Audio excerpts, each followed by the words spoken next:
சென்னை சில்க்ஸில் mega combo sale, summer chill out sale. நீங்க நம்ப முடியாத தள்ளுபடி விலையில். கோவிந்தா கோவிந்தா பாட்டோட சர்ச்சை இதோட முடிஞ்சது. என்ன கோவிந்தா பாட்டு அப்படின்றது நிறைய பேருக்கு தெரியாமல் இருக்கலாம். ஸோ ஃபுல் டீட்டெயில்ஸ் என்ன அப்படிங்கிறத இப்போ இந்த வீடியோவில் நாம் பார்க்கலாம். தமிழ் சினிமாவில் இந்த ஹாரர் படங்கள் கிட்டத்தட்ட ஒரு 6-7 வருஷமாகவே மிகப்பெரிய அளவில் தொடர்ந்து வந்துக்கிட்டே இருக்குது. அது ஒரு ட்ரெண்டாகவும் மாறிட்டே இருக்குது. ஒரு பக்கம் லாரன்ஸ் முனி காஞ்சனா அப்படின்னு அவர் தன்னுடைய பேய்களை வரிசையை அறிக்கிட்டு இருக்காரு. இன்னொரு பக்கம் சுந்தர்சி வாங்க அரண்மனைக்கு வாங்க நான் என்னுடைய பேயை காட்டுறேன் அப்படின்ட்டு அங்கே அழகழகான பேய்களை அவரும் காமிச்சிட்டு இருக்காரு.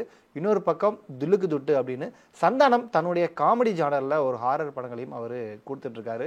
ஸோ இப்போ அந்த திலுக்கு துட்டு 2, அதுக்கு பிறகு டிடி ரிட்டர்ன்ஸ், அதுக்கு பிறகு இப்போ வந்து இந்த வாரம் அதாவது நாளைக்கு டிடி நெக்ஸ்ட் லெவல் திரைப்படம் வந்து ரிலீஸ் ஆக போகுது. ஸோ அந்த படத்தில் வரக்கூடிய ஒரு பாடல் தான் கிசா அப்படின்ற பாடல். அந்த பாடலில் எழுதினவர் யார் அப்படின்னு பார்த்தீங்கன்னா கெலித்தி தான் எழுதியிருக்காரு. ஆர்ஃப்ரோ அந்த படத்துக்கு இசையமைச்சிருக்காரு. அந்த பாட்டுக்கும் அவர் தான் இசையமைச்சிருக்காரு. ஸோ அந்த பாட்டு தான் மிகப்பெரிய அளவில் கான்ட்ரவர்சியாக இருக்குது. அதாவது அந்த பாட்டுடைய கான்செப்ட் என்ன அப்படின்னு பார்த்தீங்கன்னா, அதாவது இந்த படத்தில் வந்து சந்தானம் வந்து ஒரு மூவி ரிவ்யூவராக இருக்கார். ஸோ அவர் படம் பார்த்து ரிவ்யூ பண்ணால் எப்படி இருக்கும், டிக்கெட் காசு கோவிந்தா, பார்க்கிங் காசு கோவிந்தா, ஹீரோயின் நடிப்பு கோவிந்தா அப்படின்ற மாதிரி அந்த கோவிந்தா கோவிந்தா அப்படின்ற வார்த்தைகளை வச்சு இந்த ஒரு பாட்டை கிட்டத்தட்ட அந்த திருப்பதியில் வரக்கூடிய அந்த கோவிந்தா பாட்டு மாதிரியே இந்த பாட்டையுமே உருவாக்கியிருக்காங்க. என்ன இதை வச்சு ஒரு ட்ரோல் பண்ணுற மாதிரியான ஒரு பாட்டாக உருவாக்கியிருக்காங்க. ஆனால் இந்த பாட்டு மிகப்பெரிய அளவில் இப்போ சர்ச்சை ஆயிடுச்சு. அதாவது அந்த கோவிந்தா கோவிந்தா அப்படின்ற ஒரு வார்த்தையை வந்து தோல்விக்கான வார்த்தை, தோல்வியை வந்து எதிரொலிக்கிற மாதிரியான ஒரு வார்த்தையாக இந்த ஒரு பாட்டில் பயன்படுத்தியிருக்காங்க. அது மட்டும் இல்லாமல் திருப்பதி ஏழுமலையான மிகவும் புண்படுத்துகிற மாதிரியான இந்துக்களுடைய மன உணர்வை புண்படுத்துகிற மாதிரியான இந்த பாட்டை எழுதியிருக்காங்க அப்படின்னு இந்த பாட்டை ரிலீஸ் ஆன பிறகு ஒரு மிகப்பெரிய கான்ட்ரவர்சி கிளம்பிச்சு. ஆரம்பத்தில் சேலத்தில் வந்து பாஜகவினர் இந்த பாட்டுக்கு எதிராக கம்ப்ளைண்ட் பண்ணாங்க.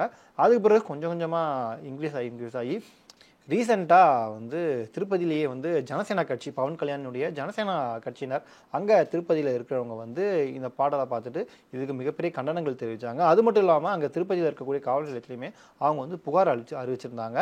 அது மட்டும் இல்லாமல் ரீசெண்டாக இங்கேருந்து தமிழ்நாட்டிலேருந்து திருப்பதிக்கு போன தமிழ்நாடு சட்டப்பேரவை எதிர்க்கட்சி தலைவர் எடப்பாடி பழனிசாமிட்டையும் அந்த ஒரு பாட்டை காமிச்சு இந்த மாதிரி இந்துக்களுடைய உணர்வை புண்படுத்துகிற மாதிரி இந்த ஒரு பாட்டு இருக்குது, திருப்பதி ஏழுமலையான அவதூறாக பண்ணுற மாதிரியான இந்த ஒரு பாட்டு இருக்குது அப்படின்ட்டு அதையும் காமிச்சு இது பண்ணாங்க. இது ஒரு மிகப்பெரிய இஷ்யூவாக போச்சு. ரீசெண்டாக பத்திரிகையாளர்களை இந்த சந்தானம் வந்து சந்திச்சார். இந்த படத்தில் அவர் தான் ஹீரோவாக நடிச்சிருக்காரு. இந்த படத்தை தயாரித்தது வந்து ஆர்யா, இந்த பிரேமானந்த் இந்த படத்தை இயக்கியிருக்காரு. பிரேமானந்த் தான் இதுக்கு முன்னாடி டிடி ரிட்டர்ன்ஸ் அந்த படத்தையுமே டைரக்ட் பண்ணது. ஸோ அப்போ சந்தானத்தில் இந்த கேள்வி கேட்கப்பட்டது, நீங்கள் வந்து கோவிந்தா கோவிந்தா வந்து பெருமாளை இழிவுபடுத்துகிற மாதிரியான அந்த பாடல் வச்சிருக்கீங்களே, பெருமாளை கிண்டல் பண்ணுறீங்களா, கோவிந்தா கோவிந்தா அப்படின்ற வசனத்தை கிண்டல் பண்ணுற மாதிரி வச்சிருக்கீங்களே அப்படின்னு அவர் மீது கேள்வியும் எழுப்பப்பட்டது. பட் அவர் வந்து ரொம்ப சிம்பிளாக பதில் சொன்னார். அதாவது நான் வந்து ஒரு பெருமாள் பக்தன், எனக்கு வந்து கடவுள் நம்பிக்கை ரொம்பவே அதிகம், நான் அடிக்கடி திருப்பதி போகிறேன். குறிப்பாக என்னுடைய படங்கள் ரிலீஸ் ஆகிற சமயத்தில் நான் திருப்பதிக்கு போய் வேண்டிட்டு வருவேன். கீழ் திருப்பதியிலேருந்து மேல் திருப்பதி வர நான் நடந்தே போயிட்டு வரேன். அப்படி இருக்க நான் வந்து ஏன் வந்து நான் இழிவுபடுத்தமாக வைக்க போகிறேன், என்னுடைய படத்தில் திருப்பதி கோவிந்தா இந்த மாதிரியான வசனங்கள் இருக்கணும் அப்படின்னு நான் எதிர்பார்ப்பேன். திருப்பதி ஏழுமலை என்னுடைய படத்தில் இருந்தால் அது எனக்கு சந்தோஷம் தானே அப்படின்ற மாதிரியான ஒரு நோக்கத்தோடு தான் நாங்கள் வச்சோம். கிண்டல் பண்ணுற மாதிரியோ யாருடைய மனசையும் புண்படுத்துறதுக்காகவும் இந்த பாட்டை நாங்கள் வைக்கல அப்படின்ட்டு அவருமே விளக்கம் கொடுத்துருந்தாரு. ஒரு பக்கம் இந்த மாதிரி சர்ச்சைகள் போயிட்டு இருக்கும்போது இந்த பாட்டுமே பயங்கர தமிழ்நாடு மட்டும் இல்லாமல் சவுத் இந்தியாவில் மிகப்பெரிய அளவில் ட்ரெண்ட் ஆகி பலரும் சந்தானத்துக்கு ஆதரவாக கருத்து சொல்லிட்டு இருந்தாங்க. பாடு வந்து ரொம்ப ஜாலியாக தான் பண்ணியிருக்காங்க, இது நல்லா வைபாகவும் இருக்குது அப்படின்ற மாதிரி. பட் இன்னொரு பக்கம் வந்து சந்தானம் பண்ணது தவறு, இந்துக்களுடைய மத உணர்வை அவர் புண்படுத்தியிருக்காரு அப்படின்ட்டு விமர்சனங்கள் வைக்க ஆரம்பிச்சது. அதுக்கு பிறகு கோயம்புத்தூரில் இந்து மக்கள் கட்சியினர் அப்படின்ட்டு ஒவ்வொருத்தராக கம்ப்ளைண்ட் ரிஜிஸ்டர் பண்ணிகிட்டே வந்தாங்க. கடைசியாக அங்கே திருப்பதி தேவஸ்தானத்தில் கமிட்டி மெம்பராக இருக்கக்கூடிய பானு ரெட்டி அப்படின்றவர் வந்து அவருமே கம்ப்ளைண்ட் பண்ணியிருக்காரு. அது மட்டும் இல்லாமல் இந்த பாட்டை நீங்கள் நீக்கலை அப்படின்னா 100 கோடி ரூபாய் வந்து நஷ்டஈடு நீங்கள் கொடுக்கணும் அப்படின்ற ஒரு விஷயம் சொல்லியிருந்தாங்க. அது மட்டும் இல்லாமல் 15 நாள் நீங்கள் வந்து மன்னிப்பு கேட்கணும் 15 நாளுக்குள்ளே அப்படின்ற ஒரு விஷயம் சொல்லியிருந்தாங்க. இல்லாட்டி இது மிகப்பெரிய அளவில் தீவிரமாகும் அப்படின்னு வக்கீல் நோட்டீஸுமே சந்தானம் படத்தினுடைய தயாரிப்பாளர் ஆர்யா இவங்களுக்குலாம் அனுப்பிச்சிருந்தாங்க. ஸோ இது ஒரு மிகப்பெரிய இஷ்யூவாக இப்போ போயிட்டுருக்கு. படம் வந்து நாளைக்கு ரிலீஸ் ஆக போகுது. ஸோ படக்குழு இது சம்மந்தமாக எந்த ஒரு விளக்கமே சொல்லலை. ஆரம்பத்தில் சந்தானம் அந்த ப்ரெஸ் மீட்டில் சொன்னது தான், அதுக்கு பிறகு எந்த ஒரு விளக்கமே வரல.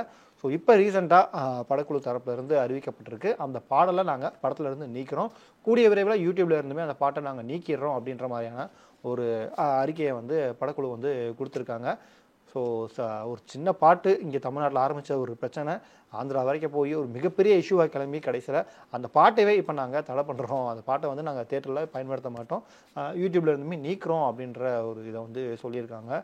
ஸோ கிட்டத்தட்ட இது வந்து யார் யார் வழக்கு தொடர்ந்தாங்களோ அவங்களுக்கு ஒரு வெற்றி அப்படின்னே நம்ம சொல்லலாம். அவங்க சைடு வந்து தீர்ப்பு சாதகமாக அவங்களுக்கு போயிருக்கு. சந்தானம் வந்து கூடிய வரையில் மன்னிப்பு கேட்பாரா அப்படிங்கிறது தெரியல, அது அஃபிஷியலாக வந்து பிறகு அதுதான் தெரிய வரும்.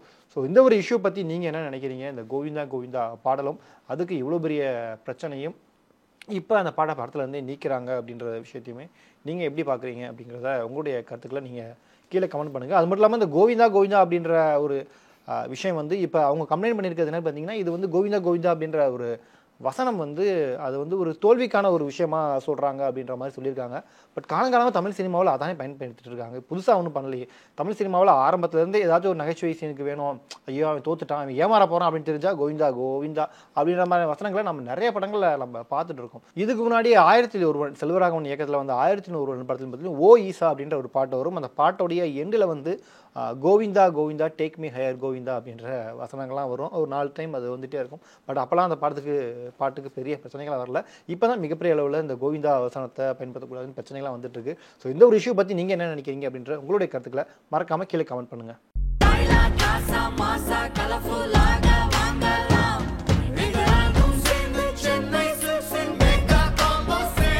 வந்தாச்சு தி சென்னை சில்க்ஸில் mega combo sale, summer chill out sale. நீங்க நம்ப முடியாத தள்ளுபடி விலையில்